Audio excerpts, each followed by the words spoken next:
Hi everyone, welcome to Cynthia Brainery. तो आप सभी का agriculture current affairs and GK 2022 के 10th एपिसोड में स्वागत है। तो जो हमारा एग्रीकल्चर करंट अफेयर के एपिसोड्स हैं, दे आर वेरी इंपॉर्टेंट। जो भी आपके एग्रीकल्चर या हॉर्टिकल्चर से रिलेटेड एग्जाम्स हैं, चाहे वो आपके आईसीआर के एग्जाम हो, चाहे वो आईसीआर जेआरएफ एसआरएफ या नेट का एग्जाम हो, आईबीपीएस बैंक के एग्जाम हो, एग्रीकल्चर फील्ड ऑफिसर, स्टेट के जो एडीओ एडीएच या एचडीओ के एग्जाम होते हैं, एसआरबी एओ का एग्जाम है, आपके नबार्ड के एग्जाम होते हैं, एफसीआई का एग्जाम होता है, राइट, इफको का एग्जाम होता है, आईएजीडी का एग्जाम है। तो उन सभी एग्जाम के लिए ये जो हमारे एग्रीकल्चर करंट अफेयर है, ये बहुत ही इंपॉर्टेंट है। डेफिनेटली जो भी एग्रीकल्चर में करंट अफेयर्स हैं, क्या क्या नई स्कीम्स आ रही हैं, या एग्रीकल्चर में कौन सी नई वराइटीज आ रही है, या कई नई डेवलपमेंट हो रही हैं, तो डेफिनेटली उससे कोई ना कोई क्वेश्चन आपको जरूर पूछा जाता है हर कॉम्पिटेटिव एग्जाम में।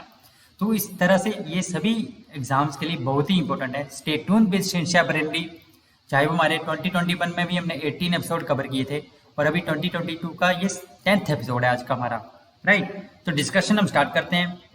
फर्स्ट क्वेश्चन है, in which state recently the demand for stopping the iron fortified rice distribution has been put forward. हमें पता है जो फोर्टिफाइड राइस है उसकी डिस्ट्रीब्यूशन के लिए गवर्नमेंट ऑफ इंडिया के द्वारा डिफरेंट स्कीम्स चलाई जा रही हैं, ठीक है। तो जो फोर्टिफाइड राइस है, ताकि जो माल न्यूट्रिशन की प्रॉब्लम है हमारे देश में उसको ओवरकम किया जा सके, तो डेफिनेटली जो फोर्टिफाइड राइस है, चाहे वो न्यूट्रिएंट रिच है, चाहे जिंक है, आयरन है, ये दूसरे न्यूट्रिएंट रिच है जो राइस है, उसको डिस्ट्रीब्यूट किया जा रहा है डिफरेंट स्कीम्स के द्वारा। तभी रिसेंटली कौन सी स्टेट है जहां पे ये डिमांड की गई है कि जो फोर्टिफाइड राइस की डिस्ट्रीब्यूशन है उसको रोका जाना चाहिए। इसका राइट आंसर है आपका बी, झारखंड। अब इसके रीजंस क्या हैं? तो आप देख सकते हैं कि जो आयरन फोर्टिफाइड राइस है स्पेशली, ठीक है, जो कि एक हम बोल सकते हैं कि गवर्नमेंट ऑफ इंडिया की स्कीम्स है as a silver bullet, right, to curb the anaemia, right, जो कि मेनली जो एनीमिया की प्रॉब्लम होती है, आपको पता है आयरन की कमी से होती है, राइट। हमारे देश में मोस्ट ऑफ द वुमेन जो एनीमिक है, तो जो एनीमिया को ओवरकम करने के लिए जो आयरन फोर्टिफाइड राइस है उसको डिस्ट्रीब्यूट करने के लिए जो स्कीम चलाई जा रही है, ठीक है, तो उसके लिए ये डिमांड रखी गई कि ये जो स्कीम है इसको स्टॉप कर देना चाहिए, रोक देना चाहिए। कौन सी स्टेट्स में? झारखंड में, ठीक है। अब वहां पे रीजन ये है कि जो झारखंड की जो ट्राइबल पॉपुलेशन है, ज्यादातर जो पॉपुलेशन है वो ट्राइबल है झारखंड में, तो जो ज्यादातर मेजोरिटी ऑफ द पॉपुलेशन है ट्राइबल की, वो सभी लोग जो है वो सफर कर रहे हैं किसी न किसी डिजीज से, जैसे कि sickle cell anaemia, thalassaemia and tuberculosis, right. और इन सभी डिजीजेस से जो भी लोग ग्रसित हैं उन सभी के लिए जो ओवरडोज जो होगी आयरन की, that would be a harmful effect.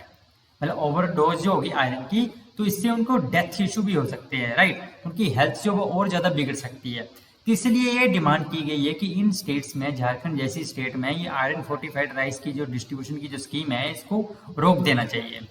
अगर हम इसकी और डिटेल में जाएं तो आप देख सकते हैं कि जो आशा किरण स्वराज, ये एक ऑर्गेनाइजेशन है, अकॉर्डिंग टू द रिपोर्ट, एक रिपोर्ट सबमिट की गई इस ऑर्गेनाइजेशन के द्वारा, right. Asha Kiran means alliance for sustainable and holistic agriculture, right, Asha Kiran Swaraj and the right to food campaign Jharkhand की, तो इन्होंने मिलके एक रिपोर्ट सबमिट की, ठीक है, जहाँ पे जो सेंटर की डिफरेंट स्कीम्स हैं जिसके अंडर फोर्टिफाइड राइस को डिस्ट्रीब्यूट किया जा रहा है, ओके। कौन कौन सी स्कीम है? चाहे वो पब्लिक डिस्ट्रीब्यूशन स्कीम है, पीएम पोषण स्कीम्स है जो कि mid day meal scheme type जो इतने भी स्कूल्स में चलाए जा रहे हैं, या इंटीग्रेटेड चाइल्ड डेवलपमेंट सर्विसेज है, या आंगनबाड़ी सर्विसेज है, ठीक है।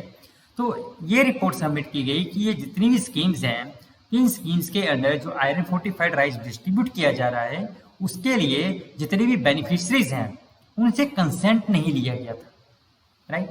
तो इसमें आप देख सकते हैं कि जो थैलेसीमिया है, सिकल सेल एनीमिया है, या मलेरिया है, ठीक है, ये जो कंडीशंस हैं वहाँ पे आयरन की मात्रा जो बहुत ज़्यादा होती है बॉडी में, तो ये सारी डिजीजेस जो हैं इनके होने की संभावना बहुत ज़्यादा होती है, राइट। चाहे वो थैलेसीमिया है, सिकल सेल एनीमिया या मलेरिया है, means these are the conditions where there is already excess iron in the body. जबकि ट्यूबरकुलोसिस की बात करें, जो टीबी के पेशेंट्स हैं, they are unable to absorb the iron, उनको वैसे भी कोई फायदा नहीं है आयरन का, क्योंकि उनकी बॉडी आयरन अब्जॉर्ब भी नहीं कर सकती है, राइट। तो इसलिए क्या होगा कि अगर कंजप्शन करेंगे इस आयरन फोर्टिफाइड राइस को, तो इन पेशेंट में जो इम्यूनिटी है वो कम हो जाएगी, राइट। और इससे ये भी हो सकता है कि उनके जो फंक्शनलिटी है डिफरेंट ऑर्गन्स की वो भी कम हो सकती है। इसलिए डिमांड उठाई गई है कि इस स्कीम को रोका जाना चाहिए, राइट। अब झारखंड की अगर हम पर्टिकुलर बात कर ले तो झारखंड जो है एक एंडेमिक जोन है सिकल सेल डिसऑर्डर के लिए, थैलेसीमिया के लिए, जहाँ पे 8 to 10% प्रेवलेंस है इन डिजीजेस की, राइट। जो कि हम बात करें तो जो नेशनल एवरेज है उससे 2 गुना है, which is twice the national average. अब झारखंड जो है that is also endemic zone malaria के लिए। आप देख सकते हैं कि 2020 में जो स्टेट है Jharkhand that rank third in the country in malaria deaths. Malaria से पूरे देश में जितनी डेथ्स हुई उसमें झारखंड तीसरे नंबर पे था। तो आप देख सकते हैं कि इन सभी डिजीज के लिए झारखंड जो एक एंडेमिक जोन है, राइट। और जो food safety and standard authority of India है, राइट, तो उसके जो फूड सेफ्टी एंड स्टैंडर्ड्स हैं उसके अकॉर्डिंग जो फोर्टिफाइड फूड्स हैं उनके ऊपर लेबल होना चाहिए, जैसे कि आयरन फोर्टिफाइड है तो F+, राइट, फोर्टिफाइड है, राइट। एंड एवरी पैकेज जो होता है उसमें that is fortified with iron that should carry A warning statement. उसमें एक वार्निंग स्टेटमेंट होती है कि दैट द पीपल जो कि सफर कर रहे हैं थैलेसीमिया से they may consume it but under the medical supervision. ये पर्सन जो कि सिकल सेल एनीमिया से अफेक्टेड हैं they should not consume this fortified products, right. और ये जो रूल कब आया था? मार्च 2022 में आया था, ठीक है। बट होता क्या है कि चाहे वो आपकी लेबलिंग भी हो फिर भी आपका आयरन फोर्टिफाइड राइस से जितनी फोर्टिफाइड चीज़ें हैं दूसरे लोगों के पास पहुंची जाती हैं, क्योंकि मोस्टली ये जो फूड ग्रेज होते हैं जनरली ये डिस्ट्रीब्यूट किए जाते हैं, पूरा तो पूरा पैकेज नहीं दिया जाता है जनरली। ये उस पूरे जो चाहे वो जूट बैग्स में है या जो भी पैकेज है उसका जितने भी 50 kg का 60 kg का, तो उससे निकाल के 1-2 kg डिस्ट्रीब्यूट किया जाता है ऐसे मोस्ट ऑफ द टाइम्स। तो उसमें तो लेवल की बात ही नहीं रही, राइट। अब आप देख सकते हैं कि जैसे कि इस तरह से लेवलिंग की जाती है, जैसे कि F+, इस तरह से लिखा होना चाहिए, लेवलिंग होनी चाहिए fortified with iron, folic acid and vitamin B12, right, ऐसे लिखा होता है level, right. Next is the global report on food crisis 2020 was recently released by. अभी रिसेंटली कौन सी ऑर्गेनाइजेशन ने global report on food crisis 2022 ये रिलीज की? इसका राइट आंसर है आपका B, global network against food crisis, right. तो आप देख सकते हैं global report on food crisis 2022, ये आप पूरी रिपोर्ट जो वो डाउनलोड कर सकते हैं। तो ये रिपोर्ट किसके द्वारा दी गई? Global network against food crisis, right. तो आप देख सकते हैं कि जो रिपोर्ट जो है this was produced by global network against food crisis, जिसमें कि WFP यानी कि वर्ल्ड फूड प्रोग्राम भी इंक्लूडेड है, जो कि एक इंटरनेशनल अलायंस है which is working together to address the root causes of extreme hunger, ठीक है। जो भी मेन कॉजेज हैं हंगर के उनको ओवरकम करने के लिए, उनको टैकल करने के लिए ये जो ऑर्गेनाइजेशन काम कर रही है, ठीक है। तो ये जो रिपोर्ट है this is the flagship publication of, ठीक है, global network against food crisis and is facilitated by the food security information network, FSIN, food security information network द्वारा फैसिलिटेट किया जाता है, इसको सपोर्ट किया जाता है, राइट। तो ये जो ऑर्गेनाइजेशन कब बनी थी? It was founded by the European union, FAO and WFP 2016 में ही बनी है, ठीक है। और अगर हम FSIN की बात करें, फूड सिक्योरिटी इंफॉर्मेशन नेटवर्क की बात करें, तो ये जो एक ग्लोबल इनिशिएटिव है जो कि स्पॉन्सर किया जाता है food and agricultural organisation, world food programme and IFPRI, international food policy research institute के द्वारा, राइट। अब इस रिपोर्ट की मेन हाईलाइट देखें तो सम 40 मिलियन से भी ज़्यादा लोग जो हैं globally they are experiencing acute food insecurity, right, in 2021, जो कि सिचुएशन है वो ज़्यादा वर्ष है एज कम्पेयर टू 2020, राइट। अब उसके बाद आप जैसे कि over 500 million Ethiopians, southern Madagascar, South Sudanese and Yemenis, they are suffering from the acute food insecurity. Then over 193 million people in 53 countries or territories, they are experiencing the acute food insecurity, right? जो कि birth level पे है अभी 2021 में, right. तो इसके reason क्या हो सकते हैं? एक तो एक जो भी कंफ्लिक्ट चले हुए हैं डिफरेंट कंट्रीज के बीच में, वो भी एक रीजन है। Then weather extreme condition, climate change, वो भी एक रिस्पॉन्सिबल है, ठीक है। एंड कुछ जगह पे क्या हो रहा है कि इकोनॉमिक शॉक आ जा रहे हैं, चाहे वो कोविड-19 की प्रॉब्लम हो या पेंडेमिक दूसरी हो, जिसकी वजह से जो इकोनॉमी है जो क्लैश कर जा रही है, राइट। तो बहुत सारे रीजन है इस तरह से इसके। नेक्स्ट इज रिवार्ड rejuvenating watersheds for the agricultural resilience through innovative development project is initiative of, जो रिवार्ड प्रोजेक्ट है, ठीक है। तो आपको ये भी पता होना चाहिए कि रिवार्ड की फुल फॉर्म क्या है? Rejuvenating watersheds for agricultural resilience through innovative development. ये जो प्रोजेक्ट है ये किसका इनिशिएटिव है? इसका राइट आंसर है आपका both B and C, government of India ने वर्ल्ड बैंक के साथ मिलकर ये प्रोजेक्ट बनाया है, राइट। तो इसकी जो फंडिंग है जो भारत सरकार और वर्ल्ड बैंक के द्वारा है, राइट। तो आप इसमें देख सकते हैं कि जो गवर्नमेंट ऑफ इंडिया है और साथ में जो स्टेट गवर्नमेंट है कर्नाटक और उड़ीसा की, और साथ में वर्ल्ड बैंक, जो उन्होंने साइन किया है $15 मिलियन, लगभग 869 करोड़ की जो ये प्रोग्राम है, ठीक है, रिवार्ड programme rejuvenating watersheds for agricultural resilience through innovative development programme, जो कि हेल्प करेगा नेशनल एंड स्टेट इंस्टीट्यूशंस को to adopt the improved watershed management practices, जो कि जिससे कि हेल्प मिलेगी किस चीज़ के लिए, फार्मर्स को और इम्प्रूव करने के लिए to fight the climate change, ताकि वो क्लाइमेट चेंज से फाइट कर सकते हैं और अपनी प्रोडक्टिविटी को बढ़ा सकते हैं, they can earn the better incomes, right.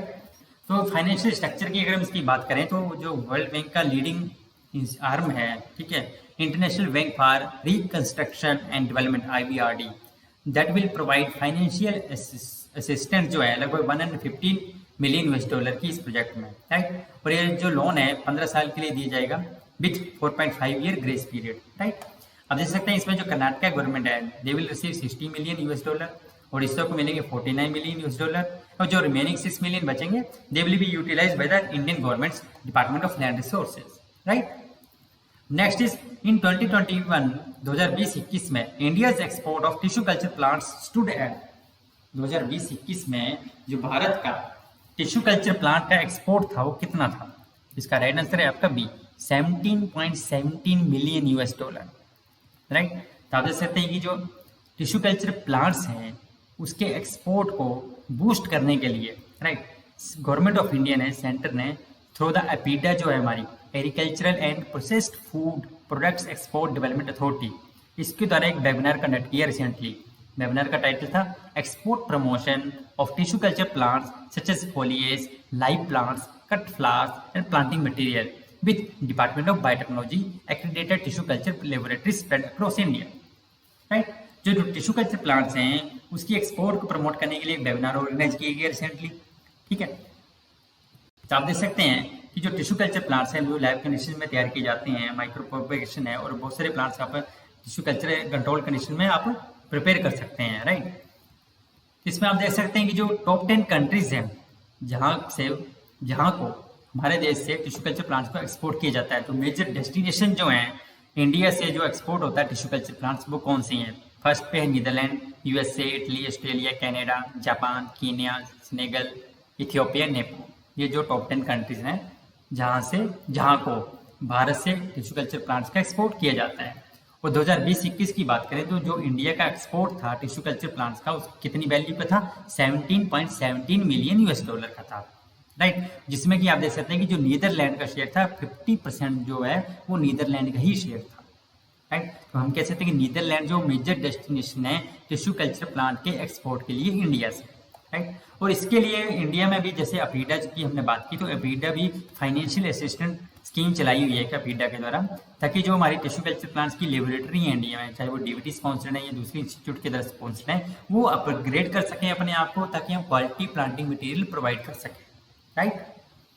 Next is India's first new soft beat variety developed by IRI new Delhi in 2022, अभी रिसेंटली 2022 में भारत की पहली न्यू सॉफ्ट बीट वैरायटी जो डेवलप की गई है ICAR की जो इंडियन एग्रीकल्चरल रिसर्च इंस्टीट्यूट है न्यू दिल्ली में, उनके द्वारा, राइट। तो वो कौन सी है, तो इसका राइट आंसर है आपका ए, पूसा सॉफ्ट बीट 1। आप देख सकते हैं कि IRI has succeeded in developing the countries first soft beat variety, और ये जो वैरायटी है this has been named as Pusa soft wheat 1 HD 3443, राइट, पूसा सॉफ्ट बीट 1। अब आप देख सकते हैं कि जो पूसा सॉफ्ट बीट 1 है इसकी प्रोडक्टिविटी जो है दैट्स मोर देन 5 टन पर हेक्टेयर, राइट, एंड विथ जिसमें कि 11.5% जो प्रोटीन कंटेंट है, राइट।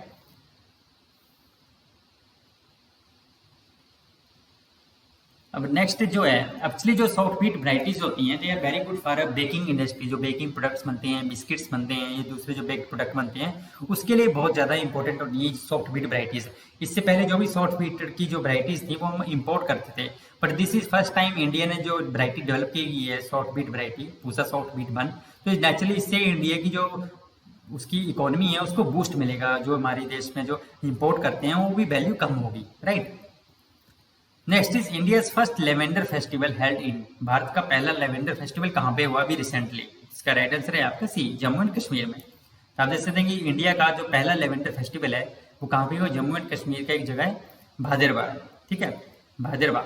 तो जो लेवेंडर कल्टीवेशन है that is generated employment for about 5000 farmers, ठीक है, and young entrepreneurs in Jammu and Kashmir remote areas में, ठीक है, जिसमें कि आप देख सकते हैं कि ओवर 1000 से ज़्यादा फार्मिंग फैमिलीज जो हैं they are cultivating the lavender in about 200 acres area में। और ये जो पर्पल या लेवेंडर रेवोल्यूशन है, पर्पल रेवोल्यूशन जो वो लेवेंडर से एसोसिएटेड है, राइट। तो ये जो पर्पल रेवोल्यूशन है या लेवेंडर रेवोल्यूशन है ये कब स्टार्ट किया गया था? 2016 में by the union ministry of science and technology, किसके द्वारा? Through the CSIR, council of scientific and industrial research under aroma mission, right. सबसे India first lavender festival held in J&K, Jammu and Kashmir का कौन सा रीजन? भादरवा रीजन में, right. Next is which state is launching a single pick cotton pilot project in 2022, कौन सी state है जो भी single pick cotton pilot project जो वो लॉन्च कर रही है लार्ज स्केल पे 2022 में? इसका राइट आंसर है आपका बी, तेलंगाना, राइट। कह सकते हैं जो तेलंगाना गवर्नमेंट है that is launching A pilot project एक लॉन्च कर रही है, किस चीज के लिए? सिंगल पिक कॉटन के लिए।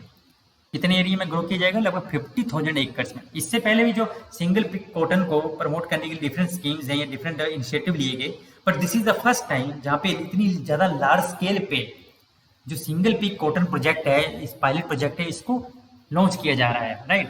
लगभग 50,000 एकर्स में इसको लगाया जाएगा, कवर किया जाएगा, राइट। तो आप देखते हैं कि बहुत सारे टाइम से काफी ईयर से आप देखते हैं कॉटन की जो यील्ड है वो स्टेगनेंट हो चुकी है, राइट। और फार्मर्स जो हैं they are finding it tough to find the labour to pick the bolls, right. जो कॉटन की बॉल्स होती हैं उनको हार्वेस्ट करने के लिए फार्मर्स को लेबर भी नहीं मिल रही है टाइमली, क्योंकि इसको 3-4 बार हार्वेस्टिंग करनी पड़ती है, राइट। तो फार्मर अभी देख सकते हैं कि currently they pick the cotton bolls at least 3 times and sometimes up to 4 times, 3 से 4 बार इनको पिकिंग करनी पड़ती है। बट जो सिंगल पिक मेथड है, अगर हम ऐसी वैरायटी डेवलप करेंगे जो सिंगल पिक में सारा कॉटन जो हार्वेस्ट हो जाए, तो डेफिनेटली हम कुछ ही हफ्तों में पूरा कॉटन हार्वेस्ट कर सकते हैं। और इससे क्योंकि फार्मर को एक तो लेबर की समस्या भी नहीं, और एक तरह से एक साइड में ही मशीन हार्वेस्टिंग को भी हम प्रमोट कर सकते हैं, राइट।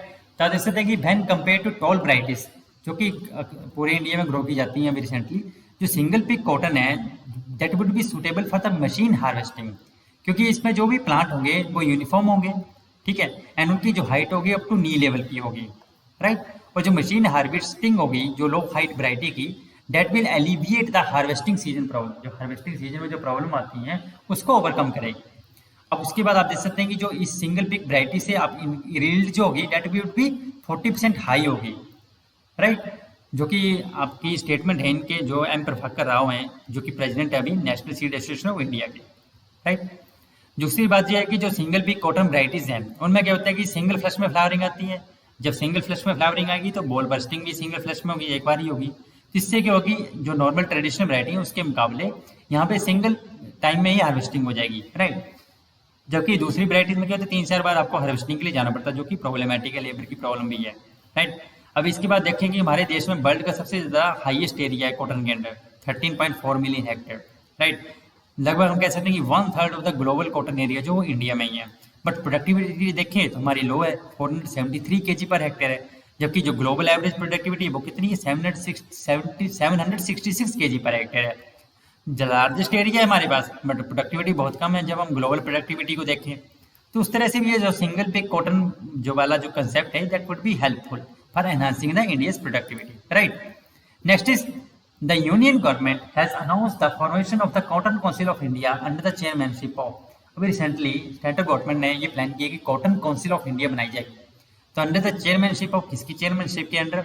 इसका राइट आंसर है आपका ए, श्री सुरेश अमृतलाल कोटक के under. He is also known as cotton man of India के नाम से भी जानते हैं इनको, राइट।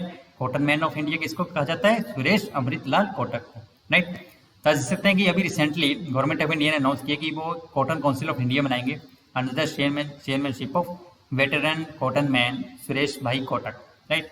और ये जो काउंसिल होगी they will represent the textiles, agriculture, commerce and finance ministries along with the cotton corporation of India and cotton research institute, right. जो कॉटन आप देख सकते हैं कि जो कॉटन को ग्रोथ को वैल्यू बढ़ावा करने के लिए, कॉटन की प्रोडक्टिविटी को प्रमोट करने के लिए, उसकी एक्सपोर्ट को प्रमोट करने के लिए काउंसिल बनाई गई है। तब जैसे जो कॉटन यार्न है एंड फैब्रिक है उसका एक्सपोर्ट जो है 23% एक्सपोर्ट है, उसका शेयर है इंडिया के जो एक्सपोर्ट्स में। ठीक है, जो इंडिया का टोटल टेक्सटाइल एंड एक्सपोर्ट है ना, उसमें कॉटन यार्न फैब्रिक का कितना शेयर है? 23% टोटल टेक्सटाइल एक्सपोर्ट में। उसके आप देख सकते हैं कि 2019-20 में जो इंडिया का कॉटन प्रोडक्शन था वो कितना था? 36.04 मिलियन बेल्स, जबकि एक बेल कितना होता है? 170 kg का होता है, राइट। और 2019-20 में जो एक्सपोर्ट था कॉटन यार्न या कॉटन फैब्रिक का या कॉटन मेडअप्स का या हैंडलूम्स का, जितने प्रोडक्ट हैं कॉटन के, तो that reach to the level of 10.01 billion US$, right. Next is recently which state beats Uttar Pradesh in total sugar production in India in 2022। अभी रिसेंटली 2022 में मई मंथ में ही एक रिपोर्ट सामने आई जिसमें कि जिसे दिखाया गया कि उत्तर प्रदेश जो है लार्जेस्ट टोटल शुगर प्रोड्यूसर था इंडिया में, बट अभी उत्तर प्रदेश को बीट कर दिया है कौन सी स्टेट ने रिसेंटली? इसका राइट आंसर है आपका ए, महाराष्ट्र ने, राइट। तो आप देख सकते हैं कि after a 5 year gap Maharashtra has overtaken the Uttar Pradesh to regain its position as India top sugar producer. अभी महाराष्ट्र जो है वो इंडिया का टॉप शुगर प्रोड्यूसर बन गया है, राइट। आप देख सकते हैं कि जो शुगर कमिश्नर हैं महाराष्ट्र के, तो उन्होंने एक्सपेक्ट किया है कि जो स्टेट्स का आउटपुट है 2021-22 का, जो करंट ईयर में जो अक्टूबर सितंबर का, उसमें जो कितना होगा शुगर का, that would be 138 lakh ton. जबकि अब देखें प्रीवियस ईयर का 2018-19 का देखें तो 107.21 लाख टन ही था। तो दिस हम कह सकते हैं कि इस साल जो कॉटन का जो शुगर का प्रोडक्शन है, ठीक है, महाराष्ट्र का, डेट इज हाई है, काफ़ी रिकॉर्ड हाई है, 138 लाख टन है, राइट। इसका रीज़न क्या है कि महाराष्ट्र में इतनी ज़्यादा शुगर प्रोडक्शन हुई है? इसका रीज़न क्या है? इसके रीज़न देखें आप तो एक तो यह कि महाराष्ट्र में जो मानसून जो रेनफॉल है वो बहुत ही सही मात्रा में हुआ है, राइट। लगभग 2019 से अगर हम देखें तो साउथ वेस्ट मानसून जो है वो राइट टाइम पे आया है और अच्छी मात्रा में मानसून हुई है महाराष्ट्र में, राइट। जिससे क्या हुआ कि जितने भी रिजर्वायर्स हैं, जो ग्राउंड वाटर है वो भी रिचार्ज हो गया, ठीक है।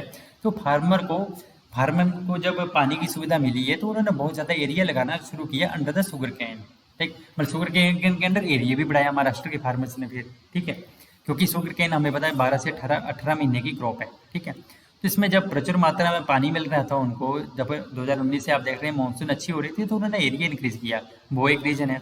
दूसरे है कि जो higher yields from the farmers taking extra care of their crop, farmer जो है एक्स्ट्रा केयर कर रहे हैं, ज़्यादा अवेयर हो गए हैं अपनी क्रॉप की। आप जैसे कि 80, दूसरा अगर यूपी की बात करें तो यूपी की प्रोडक्शन कम हुई है शुगर की, मतलब शुगर के मामले अगर हम देखें तो यूपी दूसरे स्थान पे पहुंच गया है, महाराष्ट्र पहले पे रैंक पे पहुंच गया है। आप देखते हैं 87% तो यूपी का जो केन एरिया है वो एक सिंगल वैरायटी के अंदर है, कौन सी? CO0238। और ये जो वैरायटी थी ये डेवलप की गई थी बख्शीराम के द्वारा, एंड इस वैरायटी ने लगभग देखें तो 2013-14 से काफ़ी जो शुगर केन की यील्ड है उसको बूस्ट किया है उत्तर प्रदेश में, ठीक है, और शुगर केन रिकवरी को भी बढ़ाया है। बट अभी क्या हुआ है रिसेंटली, ये जो वैरायटी है CO0238, ये जो वैरायटी है it has become susceptible to red rot fungal disease के लिए, तो इसलिए जो शुगर की प्रोडक्शन है यूपी में वो डिक्लाइन हो गई। इसलिए इसके लिए ये रिकमेंड किया गया है कि इस वैरायटी का जो है वो रिप्लेस कर देना चाहिए दूसरी जो रेड रोट के लिए रजिस्टर्ड वैरायटीज हैं, जैसे कि CO0118 और CO15023। तो ये जो दो वैरायटीज हैं रिकमेंड की गई हैं उत्तर प्रदेश के लिए, जो कि रेड रोट फंगल डिजीज जो है शुगर केन में उसके लिए रजिस्टर्ड है, राइट। सो आप देख सकते हैं कि इसमें जो टोटल शुगर प्रोडक्शन है, आप देख सकते हैं कि आप प्रीवियस ईयर का डाटा देखें तो 2020-21 में उत्तर प्रदेश लीडिंग था, राइट। उसके बाद आप 2019-20 में देखें तो भी उत्तर प्रदेश लीडिंग था, जबकि महाराष्ट्र ने कितना प्रोग्रेस किया देख सकते हैं 2019-20 में 61.70 है, ठीक है। इन लाख टन में बात करें तो 2021-22 में सीधा 138 लाख टन पहुंच गया है शुगर प्रोडक्शन, जबकि यूपी की बात करें तो यूपी का डिक्लाइन हुआ है, 104 लाख टन रह गया है। जिसका रीजन मैंने अब बताया, एक रीजन तो ये था कि वो रेड रोड का अटैक और सिंगल वैरायटी ग्रो कर रहे थे यूपी में, राइट, मेनली।